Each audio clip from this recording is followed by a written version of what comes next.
आज की इंग्लिश की स्टोरी का नाम है द 10th मैन। तो हमेशा की तरह इसको मैं हिंदी में ट्रांसलेट करूँगी।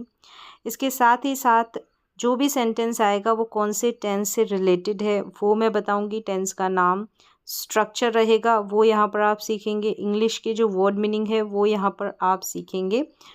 प्लस जो ग्रामर का पार्ट है, बेसिक लेवल का, एडवांस लेवल का, उसको भी यहाँ पर कवर करेंगे। तो चलिए स्टार्ट करते हैं। द 10th मैन यानी कि द आर्टिकल है कौन सा वाला, 10th यानी कि 10वां व्यक्ति या आदमी, वो 10वां आदमी। अब कौन सा 10वां आदमी है वो स्टोरी को रीड करके पता चलेगा। Sohan was an educated, educated पढ़ा लिखा है, ये विशेषण है। विशेषण का मतलब है एडजेक्टिव है। सोहन के बारे में ये कुछ बता रहा है कि सोहन कैसा, एजुकेटेड पढ़ा लिखा। वॉज यानी था, वॉज का यूज़ हुआ है सिंपल पास्ट टेंस में विदाउट एक्शन वाले सेंटेंसेस जहाँ पर कोई क्रिया का यूज़ नहीं होता। वॉज वर्ड के बाद में एडजेक्टिव का यूज़ होता है, नाउन का यूज़ होता है, तो वो सिंपल पास्ट के ही वाक्य होते हैं। सब्जेक्ट के अनुसार वॉज और वर का यूज़ होता है। यहाँ पर सिंगुलर सब्जेक्ट है सोहन, इसलिए वॉज का यूज़ हुआ है। और एजुकेटेड जो है, एन यहाँ पर आर्टिकल है, एजुकेटेड यहाँ पर विशेषण है, adjective. Sohan was an educated यानी कि सोहन जो था पढ़ा लिखा था, बट लेकिन अनएम्प्लॉयड यानी कि बेरोज़गार था। अनएम्प्लॉयड, तो ये भी उसी के बारे में कुछ क्वालिटी बताई गई है, तो ये भी विशेषण है, एडजेक्टिव है। मैन व्यक्ति। ही वॉन्टेड, अब यहाँ पर वॉन्ट की सेकेंड फॉर्म है, सिंपल पास्ट का वाक्य है। जब सब्जेक्ट के तुरंत बाद में वर्ब की सेकेंड फॉर्म का यूज़ होता है तो सिंपल पास्ट का एफर्मेटिव सकारात्मक वाक्य रहता है। तो ही वॉन्टेड यानी कि वह चाहता था टू डू। अब क्या चाहता था? टू डू यानी कि करना। क्या करना? सम वर्क, कुछ काम। वह कुछ काम करना चाहता था। सो वन डे, इसलिए एक दिन, वन डे ही डिसाइडेड, ही डिसाइडेड, डिसाइड से डिसाइडेड, ये भी सेकंड फॉर्म है, सिंपल पास्ट का ही एफर्मेटिव सेंटेंस है। ही डिसाइडेड, उसने तय किया। अब क्या तय किया? टू वेट, इंतज़ार करने का। फॉर द किंग, अब किसका?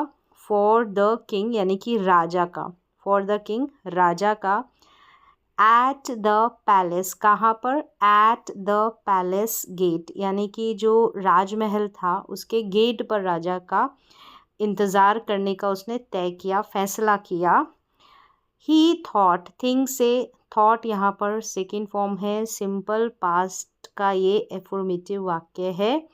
ही थॉट, उसने सोचा, दैट कि, ही वुड, ये जो है विल का पास्ट टेंस है, विल का पास्ट यानी विल की सेकेंड फॉर्म वुड का यहाँ पर यूज़ हुआ है। यहाँ पर क्या है कि उसने सोचा, दैट ही वुड। अब ये जो वुड है यहाँ पर पास्ट में हम फ्यूचर की बात करते हैं तो विल की जगह पर वुड का यूज़ होता है, तो ऐसे समझ सकते हैं। यानी कि ही उसने क्या? टॉक, बात करेगा। उसने सोचा तो करेगा। विल से भी वाक्य की एंडिंग गा गेगी से होती है फ्यूचर में, लेकिन पास्ट में अगर फ्यूचर की बात करते हैं तो हम विल का ना यूज़ कर कर वुड का प्रयोग करते हैं। तो उसने सोचा कि वह बात करेगा, यहाँ पर वुड के साथ में टॉक वर्ब की first form, to him about the job. To him यानी उससे, किससे? राजा से। अबाउट के बारे में, किसके बारे में? द जॉब यानी उसकी नौकरी के बारे में। सो द नेक्स्ट डे, सो इसलिए अगले दिन, सोहन वॉज स्टैंडिंग, ये जो है स्टेट अवस्था की बात की गई है, स्टैंडिंग अवस्था, ये भी एडजेक्टिव है, यहाँ पर आईएनजी में है। अब ऐसे नहीं कि वॉज के बाद में वर्ब में आईएनजी लगा है, ये पास्ट का कंटिन्यूस टेंस है। जैसे स्टैंडिंग, सिटिंग, ये एडजेक्टिव के रूप में वॉज वर्ब के बाद में यानी कि बी वर्ब के बाद में यूज़ होते हैं। तो यहाँ पर स्टैंडिंग यानी उसकी स्टेट अवस्था कैसी थी? खड़े हुए, तो ये एडजेक्टिव है। शी वॉज स्टैंडिंग यानी कि वो खड़ा हुआ था आउटसाइड, बाहर, द पैलेस, तो ये वॉज के बाद में एडजेक्टिव का यूज़ हुआ है, तो ये सिंपल पास्ट का विदाउट एक्शन वाला सेंटेंस है, ना कि ये पास्ट कंटिन्यूस टेंस का। द पैलेस गेट, एंड मतलब उस पैलेस गेट पे, राजमहल के दरवाजे पर वो खड़ा हुआ था बाहर, वेट फॉर किसी का इंतज़ार करना। तो इंतज़ार करते हुए किसका? द किंग, राजा का इंतज़ार करते हुए वो कहाँ खड़ा था? बाहर, पैलेस के गेट के बाहर। टू पास हिज टाइम यानी कि अपने समय को व्यतीत करने के लिए उसने ही स्टार्टेड है, सेकेंड फॉर्म है, सिंपल पास्ट का वाक्य है। स्टार्टेड के बाद में अगर कोई वर्ब का यूज़ करते हैं वो आईएनजी में यूज़ होती है। तो ही स्टार्टेड, उसने शुरू किया। क्या शुरू किया? काउंटिंग, गिनना शुरू किया या करने लगा, ऐसा सेंस जाएगा। तो स्टार्ट का जो स्ट्रक्चर रहता है, शुरू करना या कोई काम करने लगा, तो स्टार्ट प्लस वर्ब में आईएनजी, ये वाला स्ट्रक्चर चलता है। तो स्टार्टेड है तो ये पास्ट में है, सिंपल पास्ट में। तो ही स्टार्टेड काउंटिंग यानी कि वो गिनने लगा द पीपल, लोगों को।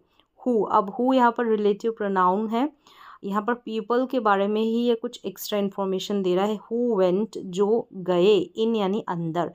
गो की सेकेंड फॉर्म है, सिंपल पास्ट का ही वाक्य है, एफर्मेटिव सेंटेंस। अगर सब्जेक्ट के तुरंत बाद सेकेंड फॉर्म का यूज़ हो रहा है तो वो सिंपल पास्ट का ही वाक्य रहेगा। तो he who went in through the gate यानी में से होकर, किस में से होकर? थ्रू का मतलब द गेट यानी दरवाजे से होकर जो अंदर गए ना, उनको वो गिनने लगा या गिनना शुरू कर दिया।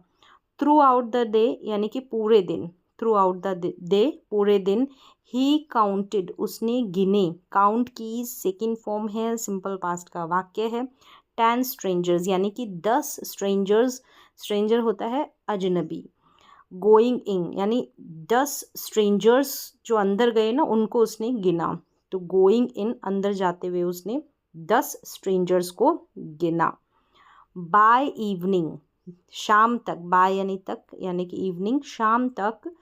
9 ऑफ देम यानी 9 देम यानी उन 10 में से 9 हैड कम आउट, हैड के साथ कम यानी कि हैड के साथ वर्ब की थर्ड फॉर्म का यूज़ होता है, तो वो पास्ट का परफेक्ट टेंस का वाक्य रहता है। तो बाहर आ चुके थे, चुका था, चुकी थी, ऐसे इन वाक्यों की एंडिंग होती है पहचान के लिए।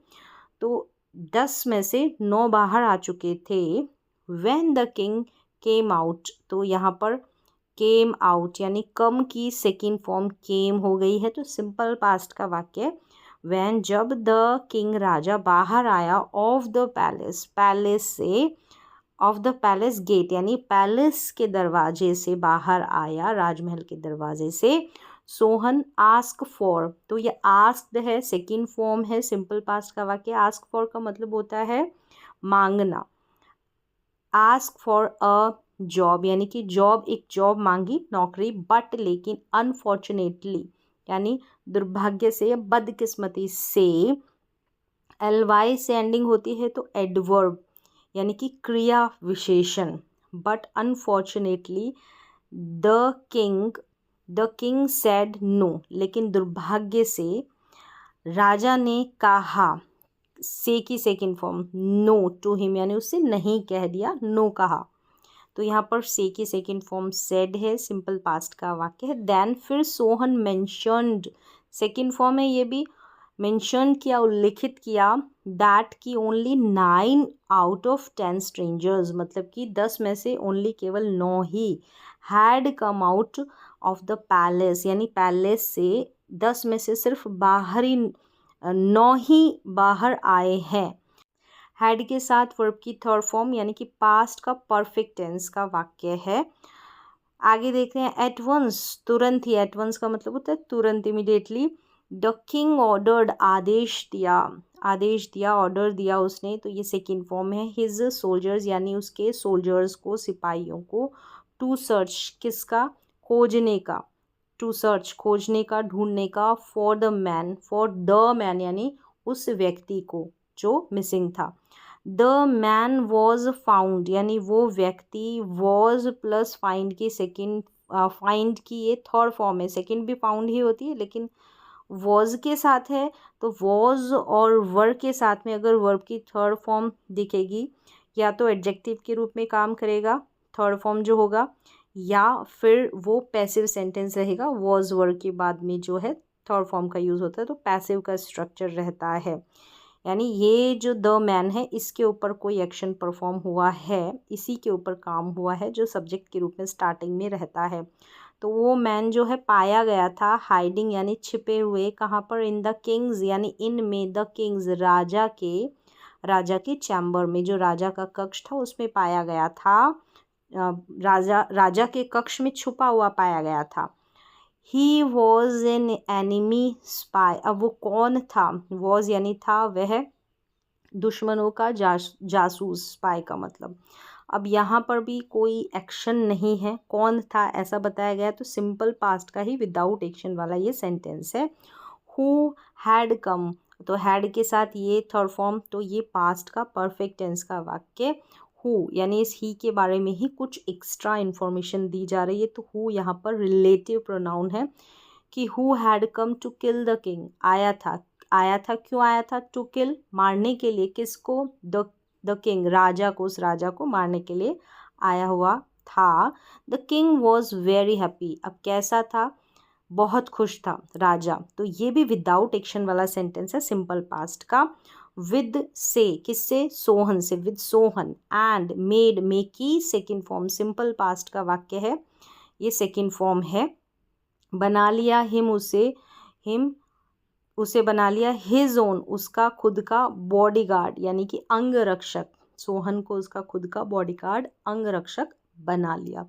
तो ये थी आज की सिंपल सी इजी सी स्टोरी, लेकिन यहाँ पर मैंने हर एक सेंटेंस को मेंशन किया है कि वो कौन से टेंस का वाक्य है, पूरा डिटेल में बताया। उम्मीद है आपको समझ में भी आया होगा। तो आज की स्टोरी में बस इतना ही, मिलते हैं नेक्स्ट स्टोरी नेक्स्ट ट्रांसलेशन के क्लास में।